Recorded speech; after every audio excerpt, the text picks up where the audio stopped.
Well, it's been a very long time coming, but today we're finally going to talk about Ryo himself, the Soul King. Of all the characters, questions and secrets in Bleach, in my opinion, the greatest mystery to this day remains that of the Soul King. The closest thing to a god in the known Bleach universe, the Soul King rules over Soul Society as a figurehead, yet his importance runs even deeper than that. In charge of the regulation of souls, the Soul King himself is a linchpin that is tied to the existence of the major worlds of Bleach. He is the fabric that holds together the reality of Soul Society, Hueco Mundo, and the human world. Without the Soul King, there can be no Bleach. Yet despite his critical importance in the lore of the Bleach universe, the Soul King himself remains an incredibly enigmatic character, if he can even be called that.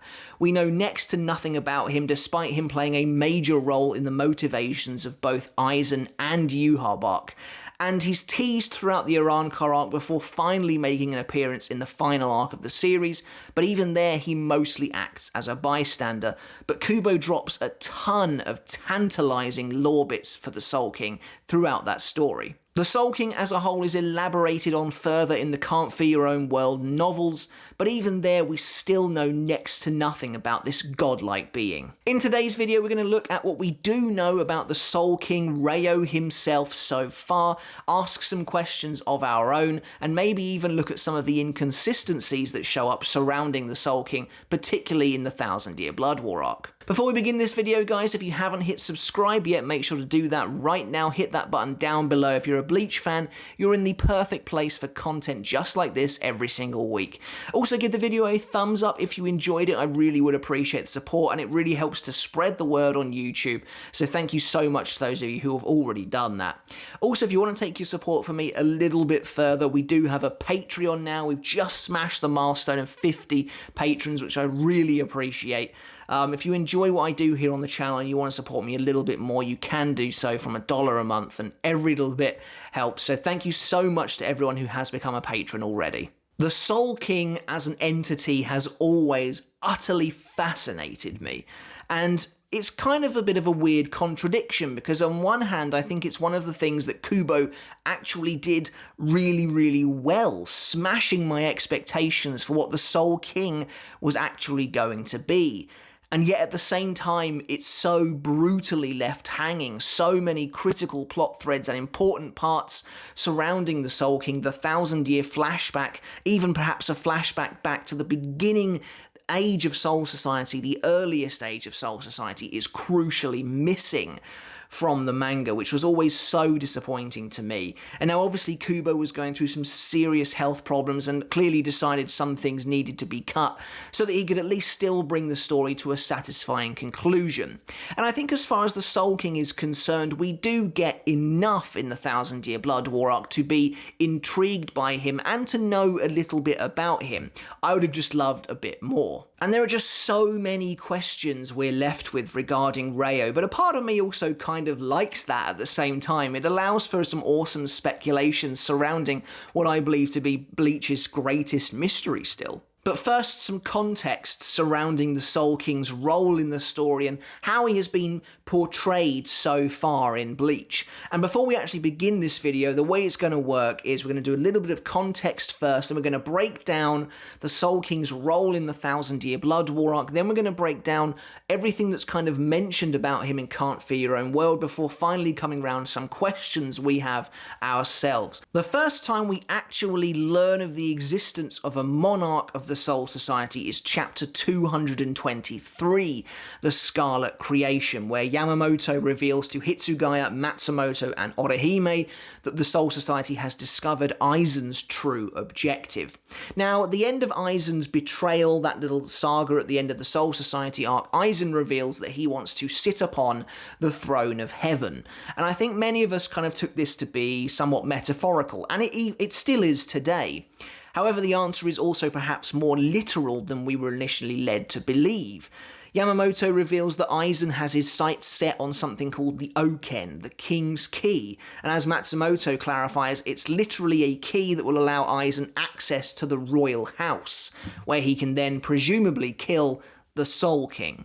Yamamoto reveals that the Soul King is a real being, his existence is absolute, but no Shinigami has ever laid eyes on him. He is incredibly mysterious and kept in a space completely removed from that of the Soul Society, and his name is Ryo. It's immediately fascinating, and Kubo just suddenly with one fell swoop added this entirely new layer of lore to the Soul Society, an organisation we thought we knew pretty well from the Soul Society arc, but no, there's now a monarchy, there's a royal family perhaps even.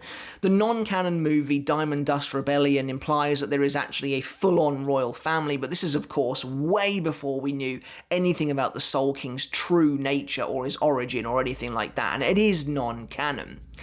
Yamamoto also reveals that the Soul King and the Royal Palace are protected by the Royal Guard. However, interestingly, this is not the first mention of a Royal Guard. However, I do think that first mention shouldn't necessarily be taken with any real weight anymore.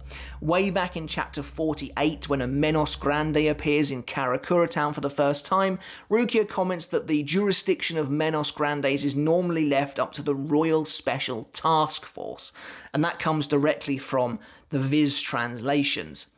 Honestly though, these days I wouldn't really take anything from that. I seriously doubt these days Kubo intends for that to be the same Royal Guard that we eventually came to know. So we now have our driving force for the majority of the Arrancar arc. Aizen wants to enter the Royal Palace, assassinate the Soul King, and presumably take the throne for himself.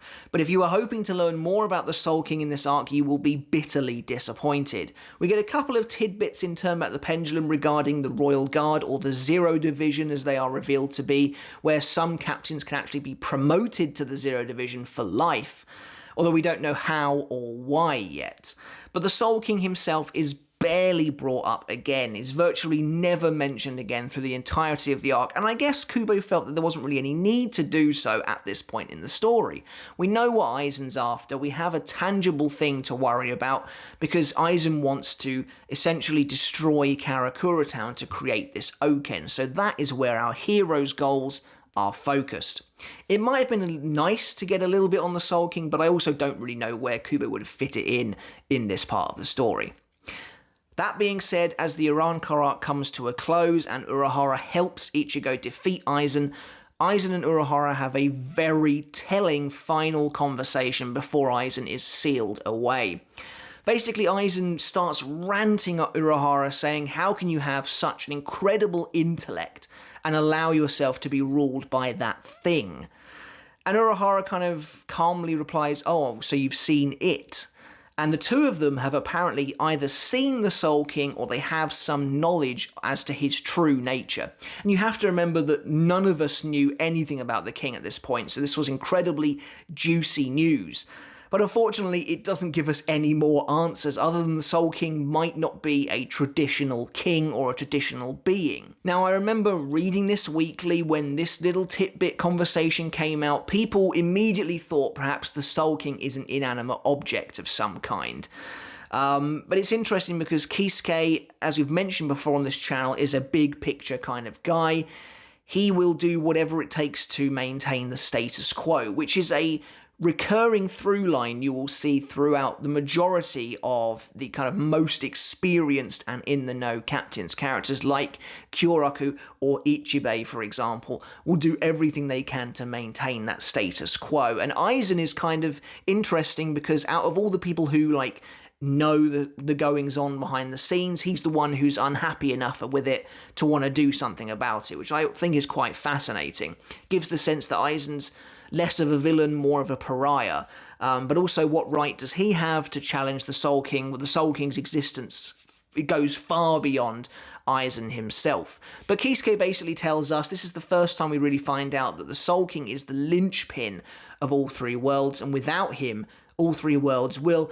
At this point in the story, Kisuke says that they will be destroyed, but we don't know the true meaning behind that. So I guess we can come then to my first question about the Soul King, really, and that is, how did Kisuke and Aizen ever see this guy? It's pretty explicitly mentioned that no Shinigami is ever allowed entrance into the holy halls of the royal palace, and yet Kisuke and Aizen seem to have some good idea about the true nature of the Soul King. I think this could be one of two things. I think that they could have literally seen him somehow. They're both very, very cunning, very, very smart. Not the biggest fans of authority either. They could have perhaps somehow got into the royal palace, but I think the punishment for that would have been pretty severe. So it's difficult to envision that. Perhaps what I'm more thinking is they haven't literally seen the Soul King, but the two of them are smart enough to have read up about the Soul King. Clearly the information is available in the archives, to some degree anyway. So they would have found out, perhaps pieced it together, what actually happened. It is mentioned in the manga that the article about the creation of the Oken actually dates back to the first creation of an Oken. So that's a very thousands and thousands of years ago. So I think that's more likely they probably, being very intelligent, pieced together the truth of Soul Society's original sin, which is of course something we'll get into. It also makes sense then that if Aizen knows of the original sin of the Soul Society, that he is unhappy with serving within that organisation and wants to kind of change it from within, I guess, and rule up high as someone who can actually bring about a difference to the status quo.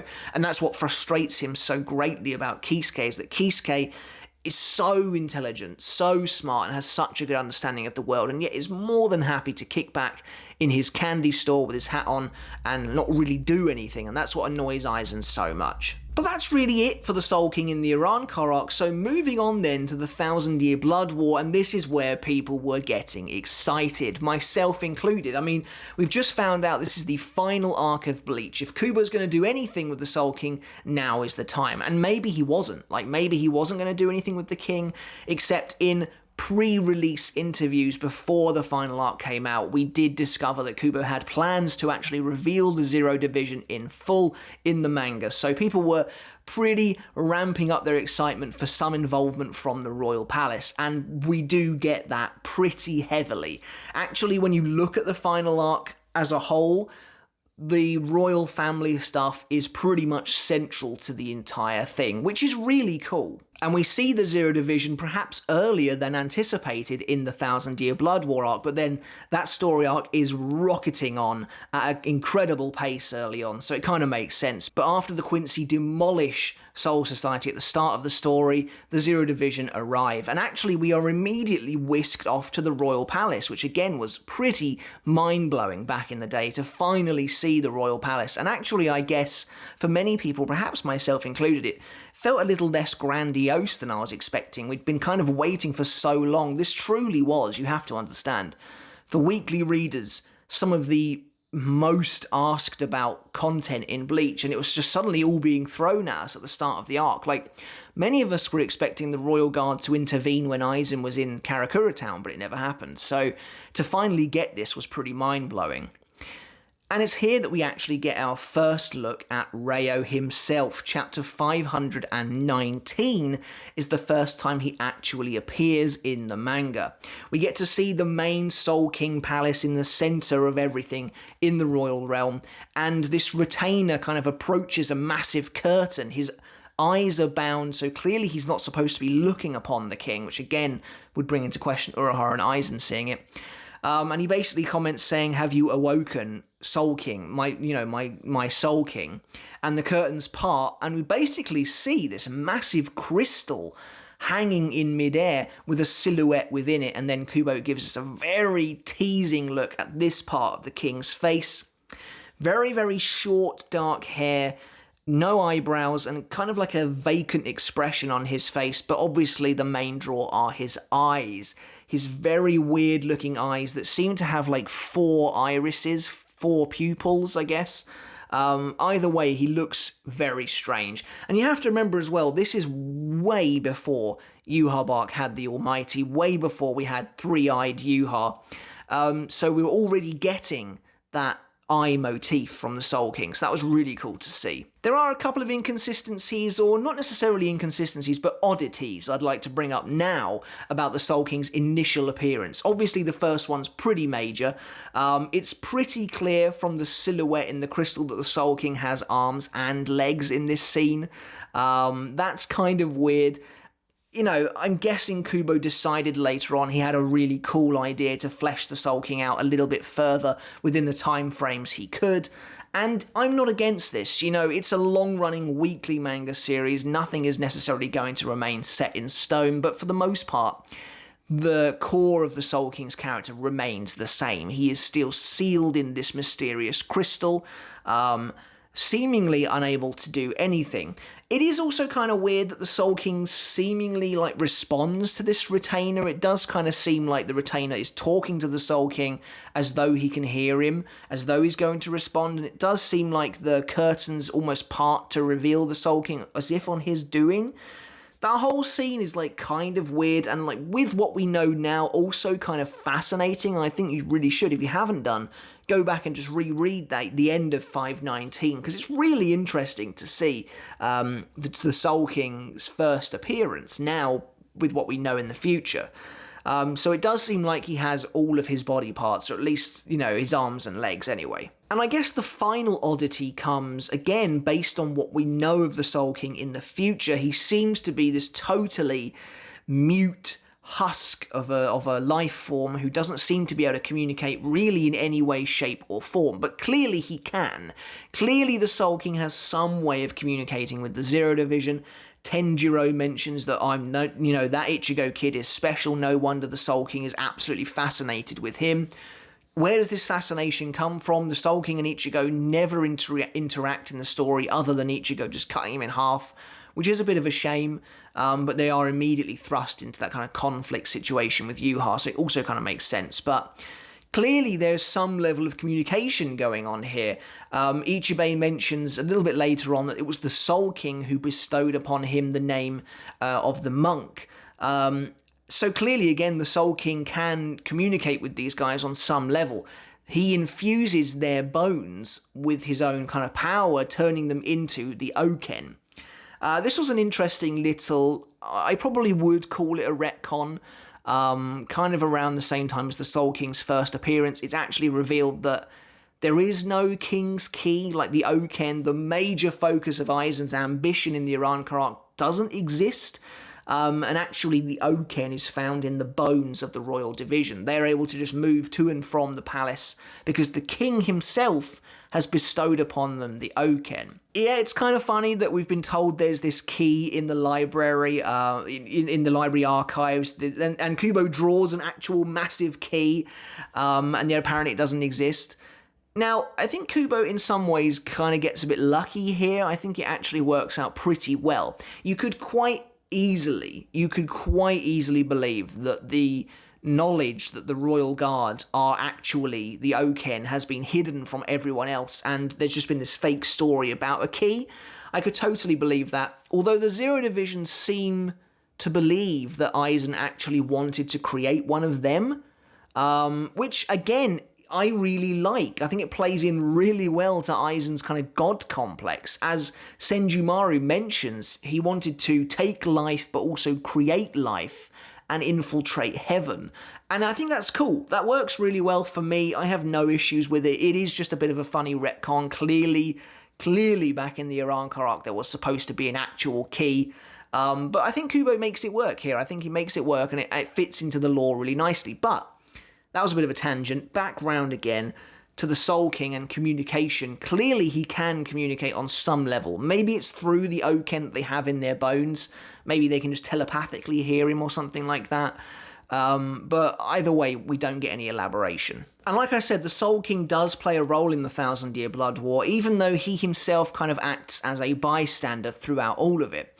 Yhwach, the Emperor of the Vandenreich, the first Quincy, is revealed to be the Soul King's son, a pure Quincy. The multiple irises is the sign of a pure Quincy, apparently, and Yhwach wants to kill his father to end his humiliation. At the same time, we find out that some of the Soul King's discarded limbs actually have sentience and immense power of their own.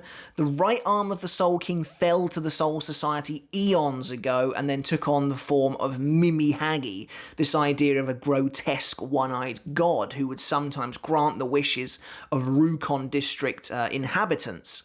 And then there's the left arm, which became Pernida Pankajaz, which decided to side with his son Yhwach as a true Quincy.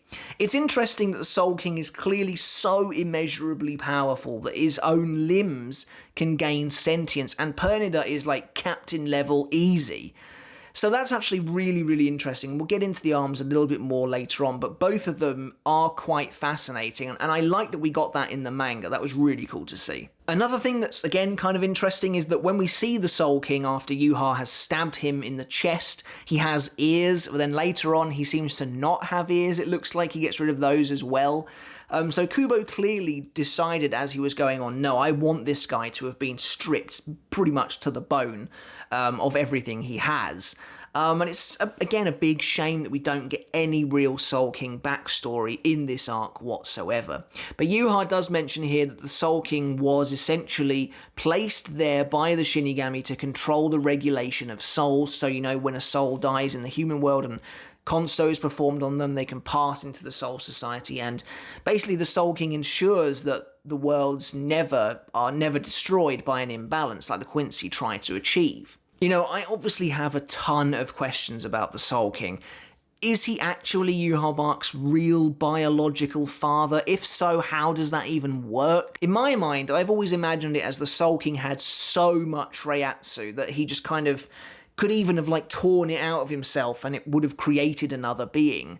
There's a possibility, I guess, as well that Yhwach is a reincarnation of sorts or something like that, but either way, that whole area is really weird, but they both have the power of the Almighty, which is this most godlike ability of omniscience and omnipotence combined into one and represented by their strange eyes. Both of them can see the future, which is, again, really fascinating for the Soul King's character. Now, not too much more of actual importance happens with the Soul King at this point. His role has been played. He has been killed, which unfortunately for him is the extent of his role and probably was always going to be. Yhwach has killed him, tricked Ichigo into delivering the finishing blow, and then absorbed the Soul King's power to become the new king himself.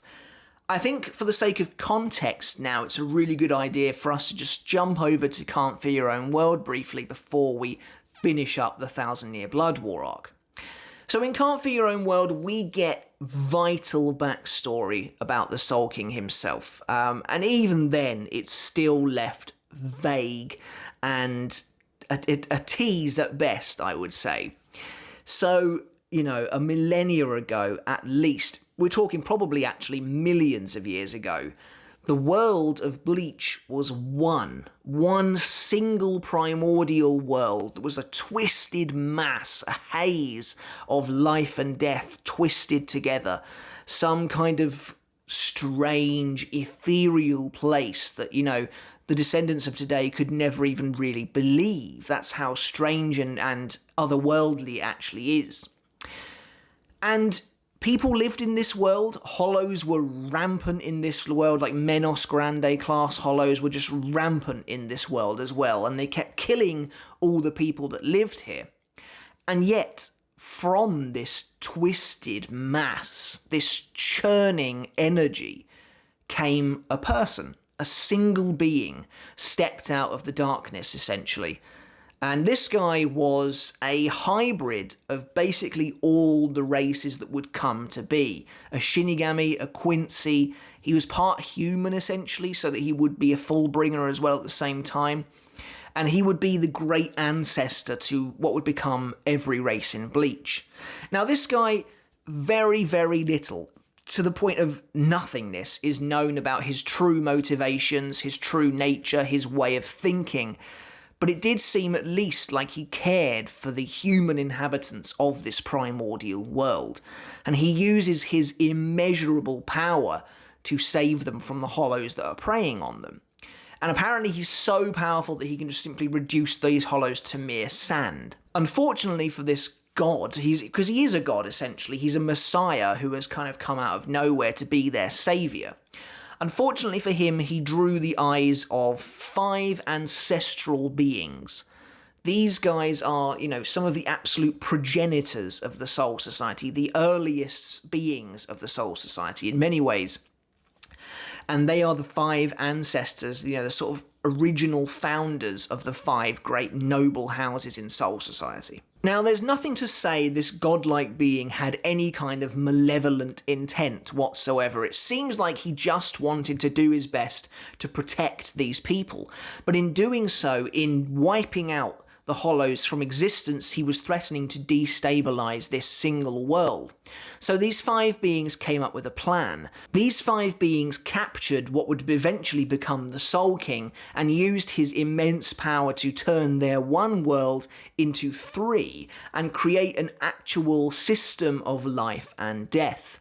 By using the Soul King's power, they split that primordial world into the Soul Society, Hueco Mundo, and the human world. A place for humans to live, a place for the Hollow Spirits to live, and a place for the Shinigami and human spirits to live. And everything seemed perfect. These 5 beings had essentially managed to save the world from destabilization. They had achieved their own goals at the same time as well. However, none of them trusted the Soul King. None of them could see past his incredible capacity for power, and they were threatened by him and concerned and worried by him, despite the fact, as I mentioned, he has never shown any inclination to want anything other than to protect these people. As they were so unconvinced of his cooperation, the 5 beings committed the original sin of the Soul Society. They took this seemingly unassuming but all-powerful being and they performed a ritualistic imprisonment of him, tearing off his arms, gouging out his organs, whittling away his legs, and just turning him into this complete lifeless husk, sealing him inside a great crystal for all eternity, doomed to act as the linchpin to hold these 3 worlds together. Sealed within this crystal in a space between life and death, the Soul King would reside here now pretty much forevermore until the day of his actual death, a millennia at least, maybe probably even more in the future. Now, the Soul King allowed them to do this to him with no resistance whatsoever. Again, something that unnerved these beings to no degree, but didn't stop them from doing it.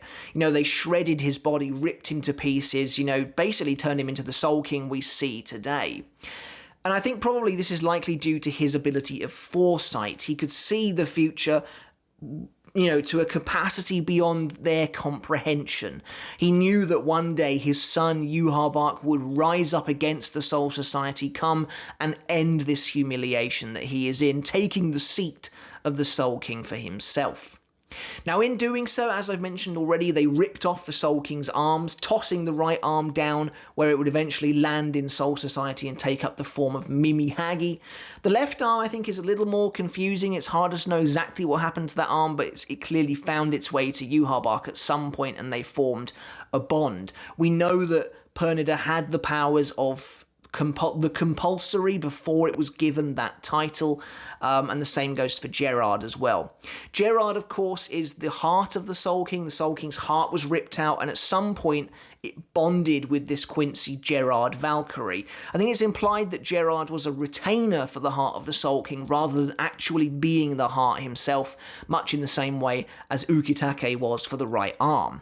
And it's really fascinating to see how the Soul King, despite being torn apart, despite being lost to the ages in many ways, had an influence over people's lives, becoming the heart within Gerard. And I would presume that miracle power he has is essentially the kind of immortality of God, because he is the heart of the Soul King. And when Gerard found his way to Yhwach gave him the miracle based on the powers he already had inherited from the Soul King. The same goes for Pernida. Yhwach gave it the title of the compulsory based on the fact it already had the Soul King's powers. One thing I'm wondering is when these people used whatever power they had to just tear the Soul King apart, did they use something akin to Shinken Hakyoken that Nanao's family, the Issei family, have kept for generations, with the power to deflect and split apart a god? It seems pretty clear to me that that would have been used on an actual god, the one true god, if you may, of Bleach's universe. We've seen what it does to Leal Barrow, who is a messenger of God, and so I can imagine it was probably used to split the Soul King apart, but we never actually know for sure. And so now we know the truth about Ryo, we know what happened to him and why he looks the way he does. The biggest mysteries remaining really are his true nature, his motivations. Was he truly just a kind-hearted individual who was causing destruction but didn't really mean to, was just trying to save the lives of the people he was living with in this primordial time? It's fascinating to think that with this insight, Yhwach was trying to return the world to this state. And it does actually seem like maybe Yhwach had more respect for his father than you might initially think. When Yhwach approaches Ryo in the present day, he says that although he has become pitiful and unable to stop this, he is going to end his humiliation now, and perhaps even his father has already foreseen that his death would come this day. And Yhwach does kill the Soul King with Ichigo's help, and it begins to set in motion the destruction of all three worlds and a return to the original state of the universe. Of course, Ukitake activates Kamekake. We've talked about that in our Ukitake video recently, which helps to stabilize the world. We find out that the right arm of Soul King, in the millions of years it's been separated from its original body, has grown an attachment to the Soul Society that he has been protecting all this time. Whether that is due to its inhabiting Ukitake's body for so long, it's difficult to say, but regardless, Mimihagi tries to bring the Soul King's body to stabilization and therefore save the Soul Society in its current state, something Yhwach cannot comprehend and also couldn't see, because the Soul King, being the progenitor of the Almighty, is actually outside of being able to be affected by Yhwach's power, which is really fascinating. And it's super interesting because the Soul King himself has no autonomy, has no personality, no speech, no nothing. Mimihagi and Pernida, and to a lesser extent Gerard, are our best indications of the Soul King's personality. Even though Mimihagi has taken on a will of its own, it's still really fascinating to see it kind of gloating at Yhwach when he's so surprised to see it fighting for the Shinigami. When Yhwach's like, how could I not see this? Is it because it's you residing in that right arm, Ryo? The eye kind of like squints at him in this really like mocking way, which I always found to be really fascinating. But it's interesting that Yhwach, he takes personal offense to this. He's so surprised that the right arm would actually rise up against him in favor of the Shinigami, implying that the majority of the Soul King does see the Shinigami as enemies, which is something we'll see in a minute as well. But Yhwach is furious at this, furious that the right arm of the Soul King would try and attack its own son, and he destroys Mimihagi and takes all of its power, and then proceeds to take the power of the Soul King as well. Now, Ichibei mentions that the Soul King essentially has no equal, and I think Kubo does a really cool job of showing this actually in the manga itself without explicitly saying it. Now, when Yhwach tries to absorb the power of the Soul King, there's so much Reiatsu, thick, overflowing Reiatsu, that Yhwach just collapses to one knee, staggering as he tries to absorb this power. And you have to remember that this is Yhwach we're talking about, pretty much the most powerful character in the series up until this point, and even he cannot contain the power of the Soul King. He collapses to the ground. Lil Barrow's like, "Do you need some help, Your Majesty?" And he's like barely able to say anything. And as he does try and take all this power, there is a massive surplus. An enormous amount overflows from Yhwach. His cape like turns into Reiatsu, and it just pours down towards the Soul Society. And Hashwolf mentions, as the Sturmiter kind of freak out about the fact that the Soul King's torrent of Reiatsu is turning into like these monsters with their own sentience, Hashwolf says, "You have nothing to fear. The Soul King's enemies were only ever the Shinigami." Obviously, the Soul King harbours some kind of grudge to the Soul Society for their original sin, which I think is absolutely fair enough. But yeah, you see the Soul King's Reiatsu just take the form of millions of these actual beings that go down towards the ground. And we've seen this before. It's always someone of great power whose Reiatsu is so strong it becomes another being, whether that's Stark and Lilinet, Kenpachi and Yachiru. But now the Soul King has so much Reiatsu that it has just basically created an army. And it's absolutely fascinating to see it then go for the Shinigami and try and destroy them. And you know, that's why Yhwach's so surprised that Mimihagi chose to side with the Shinigami after all, and I guess that's what became of it after living with them for so very long. But after Yhwach finishes absorbing Ryo, that pretty much is it for the Soul King as we knew him. After Ichigo kills Yhwach, the massive Soul King Reiatsu that is now a part of him essentially keeps him in this undying state, and the Zero Division are able to then use him as the new Soul King to ensure that the worlds are stabilized once more. And to be honest, it really bugged me in the manga that this wasn't revealed. Like, the story just ends with apparently no Soul King, which was the whole point of the whole thing. They were supposed to be saving the Soul King. But, you know, we find out in Can't Fear Your Own World that there is a Soul King. It's actually Yhwach's corpse, and that the Zero Division were prepared and ready to use Ichigo in that place if it came to it. And so, coming in at basically 40 minutes on Ryo, we have to ask ourselves, what else is there we need to know? And for me, it comes down to the smaller details, the actual question of who is this guy? You know, what made him tick? Did he think like a normal person? Could he speak like a person? You know, how was he acting? Was he acting purely out of self-preservation or out of the kindness of his heart for the people around him? The Soul King is the progenitor of so much in Bleach. He is the first of almost all the races, a unique position that just nobody else has and can even really attest to. Yhwach is obviously the closest thing we get to a real Soul King, acting as his son, but again, how is he the Soul King's son? It's never really explained. The Soul King is so fascinating, and I think it must have had, surely, colossal ramifications to actually lose him from the world, because he is destroyed and his entire being is sapped up inside Yhwach, so he is gone essentially after that. But, you know, in many ways it seems like Yhwach did respect his father, wanted to end his undying humiliation, wanted to save him from the curse he had of just governing in an almost lifeless state, a static state.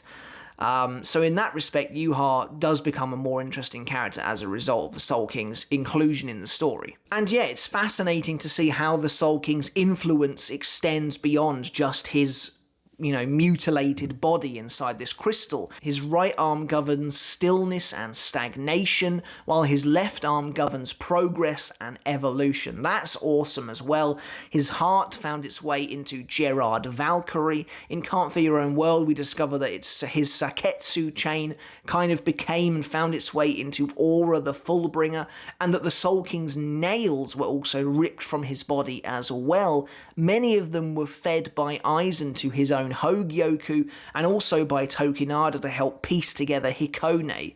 But crucially, many of those nails went on to help humans become Fullbringers. So really, the Soul King has been behind everything. In many ways, it feels like he's just the original Quincy. He has Quincy-esque eyes. It sounds like he destroyed Hollows in a manner very similar to the way Quincy's do. And of course, he is the father of Yhwach. And there's a delicious irony there that the Soul Society was perhaps run by the progenitor Quincy.